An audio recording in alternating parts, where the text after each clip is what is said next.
Welcome to Marlene at Home. I'm Marlene and I'm the Adult Services Supervisor at the North Carroll branch. And today I'd like to talk about Christmas traditions. I just finished trimming my last tree.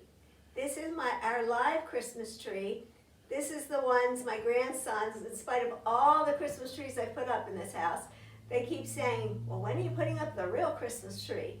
And the reason the children like this one is because it has some childhood things of mine, some childhood decorations of my two girls and what they made, now some things that my grandchildren made, some that have pictures of my grandchildren or my children in. So this is the popular tree with children. I call it my 1950s tree. I like to make this with the colored lights, the tinsel. I guess I'm going with the 1950s and 60s look that I grew up with, so I like to have one tree that's kind of an old-fashioned tree. One of my favorite ornaments on this tree, I just pulled off from this spot, is this little pink doll figurine kind of thing. Mine's pink, my sister has a white one. My dad was in World War II, and before D-Day, the United States government, the Army, well, all branches of the service would try to hide the servicemen in homes and in towns throughout Europe so that the enemy would not realize the buildup and the plans for D-Day. My dad lived in a small community in Wales, Tony Pandy, and became very close with the older couple that he lived with, as well as the next door neighbors. And anyway, we over the years always got gifts from them, letters from them, and this was my Christmas gift one year from them, and as I said, my sister got a white one. So it's kind of fun to look at the different things on this tree and have such fond memories. Here's some of my decorations as you come in off of our garage and across from our laundry room. And I mentioned before, I save the cards that people make me that are scrapbookers, and so I have an assortment of cards here, and so I enjoy having that. Here's another view off of my laundry room. Just on some shelving, I have some more of my friends' scrapbooking cards, some gifts and crafts that friends have made me, and just some other little things, as well as down here is that deer display. It has a light in it, but just some ways I decorate here in my laundry room. Looking at my kitchen, this is my kitchen Christmas tree with the cookie cutters on it. And then you see my kitchen table, what I've done there. Also here, I've taken some table runners and made those the curtains in my kitchen. And just some greens and a bow and a candle in most all of my windows on the first floor. So that's this side of my kitchen. Another tradition that happens in my kitchen is a lot of baking, cooking. As in other years, lots of company. That's going to be quite different in Christmas 2020. But anyway, you can just see some things that I've set out along the walls to decorate and to just give it a little festive touch, some lights in the evening. But I'm trying to just show you some shots of decor and talk about some traditions in daylight. On this side of my kitchen, for some decorations, I just kind of went through my cabinets. This is a soup tureen that I bought at a yard sale, a cake platter of mine, cake stand, and then I just took some. We got rid of an old Christmas tree. I saved the branches. These are some of the top branches. I just put some lights in it, some little cherries, and I really like this. This really looks pretty at night. And then there's some snickerdoodles that I've made. There's some little tree with music notes on it, some plates down along the wall, a cake dish at the end that as I get more goodies, I'll fill that up.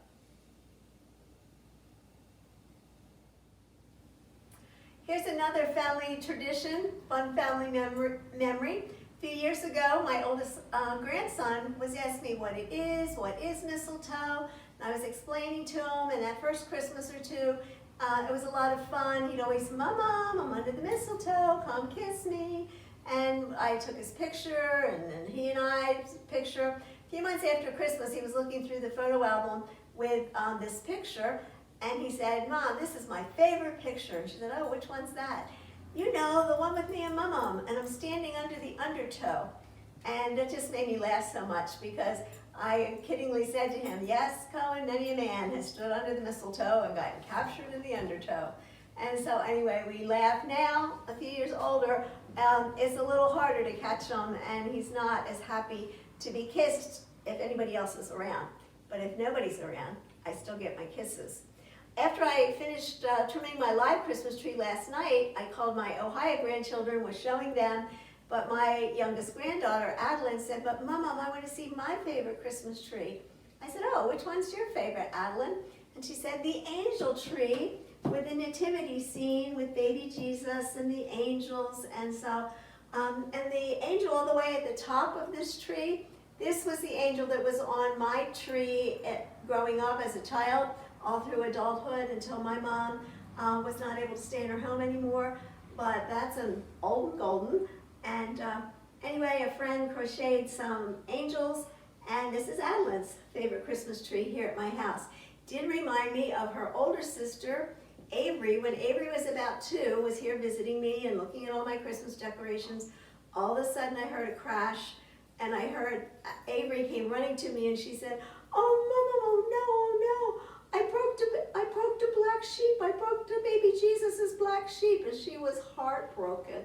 I've been able to replace the black sheep that's right up there. But anyway, we just remember, I broke the sheep, I broke baby Jesus's black sheep, Mama. So anyway, here at my table, some things that I like to use. Got some of these balls, and then you can put a little, they come with cards, and you put a name on it for a place card. Or I have also used them when I have a buffet, and just list like different, this was a tea I was having one day, cream scones, creamy leek soup, English afternoon tea. So you can also use them just with the name of the food item on a buffet. On my table, some of the things I really like on my table are one of these battery operated. This one is Luminaire. This is an excellent company. This is probably the best one I have. And the candles are so lifelike, and it's also, you can set off, on, or timer, so that it'll just go off after 4 or 6 hours. And so I really like using those. I love my Lenox Holiday China that years ago my husband gave me over a couple of Christmases. So I've enjoyed that. Here's some more pieces. I have more of my holiday Lenox ware in there. I don't believe in having things that you don't use, and so I really enjoy using those. And I don't know if the camera can capture this, but over on the tea cart here in the corner, you will see some more matching Lenox ware there, and fills that corner. So that's how I've chosen to decorate my dining room. And every year it changes, just like in the kitchen. Each room is a little different each year. I never know exactly how it's going to end up till I'm done. Another thing I keep here in my dining room each Christmas, here on this antique high chair that was my dad's, is I just keep a notebook, and each year I put in like a sample, one of my Christmas cards. I write a Christmas letter every year. I put a copy of that in. Usually some my kids have Christmas photo cards made. I'll put that in. I don't have a lot of time during December to write up everything we did, but if we go someplace, I'll save a ticket stub. I'll save like I just got a printout to go to a local church's live nativity scene outside. I'll put that in here. Last year we went to Century High School, White Christmas, I put those in here. I'll put the menu, who's bringing what, or what I'm cooking for Christmas, just so I know what my menu was that year. Funny little quotes like the undertow mistletoe story, things like that just take me a couple minutes to write, and then I just stick them inside of this book, things the kids have colored. There's a Christmas letter, Christmas cards. It's just a quick, easy way. I know some people are great scrapbookers, that's not me, diary writers, but if it's something real quick I can do, I do this. Here at the top of my steps, I just have some more scrapbooking cards from friends, a few Christmas decorations, and some soft lighting. At this end of my hallway, I just have an antique child's desk. This was my dad's, a little roll top. I won't roll it down because I have other things in front of it now. But anyway, some little Christmas children figurines. One thing don't forget to include in your holidays, and that is books. And here's a Bobbsey Twins book, a little more than just an evening bedtime read.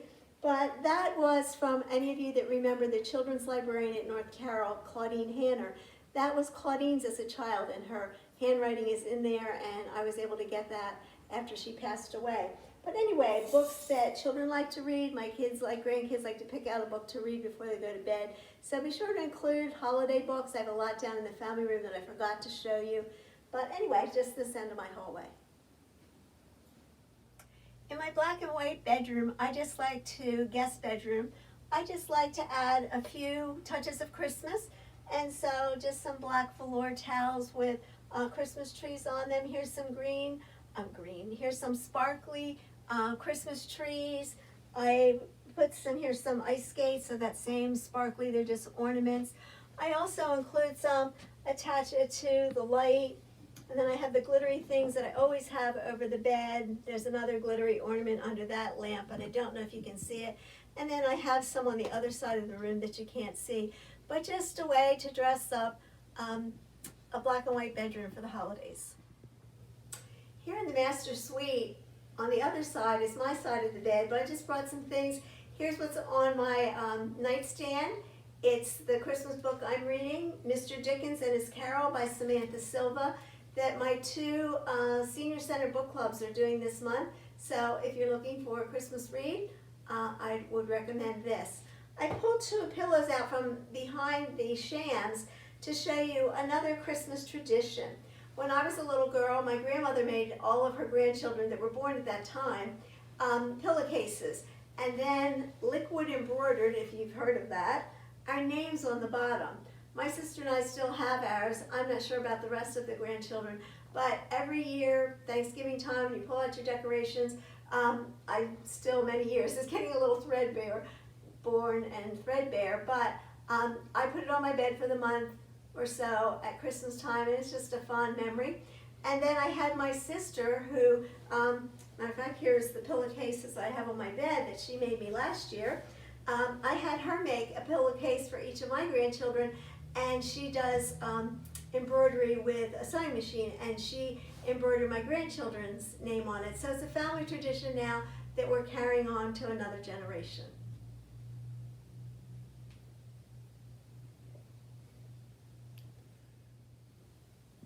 Here's some touches of Christmas in our master bathroom. I have some ceramic angels that were made for me by an aunt. Also, someone that was my adult services supervisor, which is the position I now hold, but my former supervisor, Chris, she gave me this in a gift exchange many years ago at Christmas time in the library. So I enjoy that. Someone at the library gave me a little angel that switches to different colors. So that's just a few Christmas touches in a master bathroom. Here's a view from inside our family room to outside at our fireplace, and you can see I've added some decorations there. Here's a view of the fireplace at Christmas outside. Hey Cooper, can you say Merry Christmas? Are you sitting in Daddy's chair? And are you watching the Christmas tree? Were you with the boys today? Say Merry Christmas from Cooper. I have already told you that I'm a lover of Christmas. And I got that from my mom. Christmas was never a day at our home. It was always a season, a many-month season. And I think I've doubled my mother's 3 months. This year was the earliest I ever put my decorations up, early November. But because this season just seemed like we needed that song, We Need a Little Christmas right this very moment, I think this year qualifies for that. And there's a Christmas carol, O Holy Night, where there's a line that says, the weary world, and that's been our world for a number of different situations this year. The weary world rejoices, the carol says. And I do rejoice, and I do have a lot of hope for my life and for our country. And my mom helped put that into my life. Christmas was just such a happy time of year. My home, where I grew up, was the gathering spot. It was the spot everybody came to. There was always company. I would say every night of the year in December, family, friends, neighbors, all kinds of food. One Christmas, my mother went up to the Navy Yard and invited some Filipino Navy men to come to our house for Christmas so they could experience an American Christmas. So music played a big part, food. It was just a fun place to be. We would always, at Thanksgiving, go to my mom's family for dinner. At Christmas, we always went to my grandparents, my dad's parents, for Christmas dinner with his side of the family. In the morning, though, my grandparents, my mother's parents, always came over while we opened our gifts. So then we left when they left from after we opened our gifts, we went to the other grandparents. And then when we came home, everybody came over to our house. The neighbors, cousins, aunts, and uncles. And so Christmas Day was just a wonderful time. Christmas season, we always went Christmas caroling, music, just so many wonderful memories. And so when Paul and I were married, I just took that tradition and amped it up from there. My husband was the pastor of 2 different churches for almost 40 years, and so I did lots of entertaining. I had parties every year. My favorite was to have a week's worth of parties, a bunch of parties in 1 week, sometimes having 2 parties a day. And looking over at my mantle, you'll see my buyer's carols, which were a gift from a really dear friend of mine from my first church. And this was a fun thing to think of when I see the camera go over that way. For nearly 40 years, I taught ladies' Bible studies in my home. Some were in the morning, occasionally there were some in the evening. Just a lot of company in December. Churches that Paul pastored always had big musical dramas at Christmas time. Children were in it, adults were in it, teens were in it, and then sometime after that program, we would gather everybody here in our home. So I just can tell you that Christmas is just a wonderful time for me. It's a little hard for me this year to not be able to entertain like I always have. So I am definitely looking forward to that change next Christmas. But I am very hopeful that the Lord has great things for us in store for this year. My faith played a major part in my childhood growing up, and even more so as an adult. But just because I'm a Christian, I don't want to rule out those of other faiths. To my many Jewish friends, I wish you happy holidays, and just I think of you and your traditions as well. Some of the more unique traditions that I enjoyed as a family. My grandmother, it was a tradition in her family that at the birth of a granddaughter, she would pick out a silver pattern. And for the first 12 Christmases, a granddaughter would get a spoon and of that pattern. And so here's my spoon. It has my initials on the front, my maiden initials on the front at the top, and then on the back it says what year. This was from 1958. So anyway, these are my 12 spoons. That was a Christmas family tradition from my dad's side of the family. My sister has them, my cousin has them. My aunt had them before us, so I'm not exactly sure where that tradition started, but I know that I was the second generation. Then, as a wedding gift, you're supposed to put those things on your wish list for gifts, but by the time I got married, silver was just out of sight price-wise. So my sister and I, my cousin, we all have our 12 spoons. But it's just a wonderful thought. Another tradition I've started in the last few years is to buy an inexpensive photo album that might hold 40 or 60 pictures, buy one for each of my grandchildren. And then I make copies of not all, but I pick out my favorite of the photographs I took of them that year, and then I give that to them as a Christmas gift. And I think I pay like $1.99 for these photo albums, and then get the reprints. And with all the grandchildren, it doesn't take long to get 100 prints, and they, they're very cheap at that rate. But I have to say my grandkids, just play with this gift all year long. And each one, there's similar pictures in all of them, but then each child has individual things that are just of themselves, or them and mama and papa, whatever. So that's been a tradition I've started for the last 4 or 5 years maybe. And so I hope you've enjoyed some of my traditions, and I want to talk to you about some books. Some very popular books year-round, but especially at the holiday time, are Chicken Soup for the Soul. And here's 2 Christmas ones that happen to be checked in at the at the North Carroll branch. I did used to work at Mount Airy before, worked at North Carroll, then at Mount Airy and back at North Carroll, and I've been with the library over 20 plus years. Anyway, The Wonder of Christmas, 101 stories about the joy of the season. They're just short, couple-page stories, inspirational, sometimes tear-jerky, sometimes funny, but just little tidbit stories. Chicken Soup for the Soul, The Gift of Christmas, a special collection of joyful holiday stories. Christmas in My Heart, a treasury of old-fashioned Christmas stories, completed and edited by Joe Wheeler. Joe Wheeler is an excellent storyteller, so I enjoy what he writes, but I even more so love to listen to him tell his stories or read his stories. And then this is a season of year, a season of faith, that sometimes you might be wanting something to think upon, ponder on, and this is 7 Days of Christmas, a Season of Generosity by Jan Hatmaker, and this is in the 200 section, in the religious section, but I recommend that to you. I just want to thank you for joining me again at Marlene at Home, talking about the Christmas decor of my home and Christmas traditions that we have celebrated either as growing up or as we now as adults and with our kids and grandkids. But I just really appreciate you joining me again. And next week I will be talking about Christmas at night. It's my favorite time. The only thing I wish I could provide is a snow background. Unfortunately, that's out in the Cleveland area where my daughter and her family live. They got over a foot of snow yesterday. I don't think I can provide the snow, but I love the combination of Christmas lights and snow and going out at night and looking at decorations out in the outside and inside when it's dark. So, thanks again for joining Marlene at Home.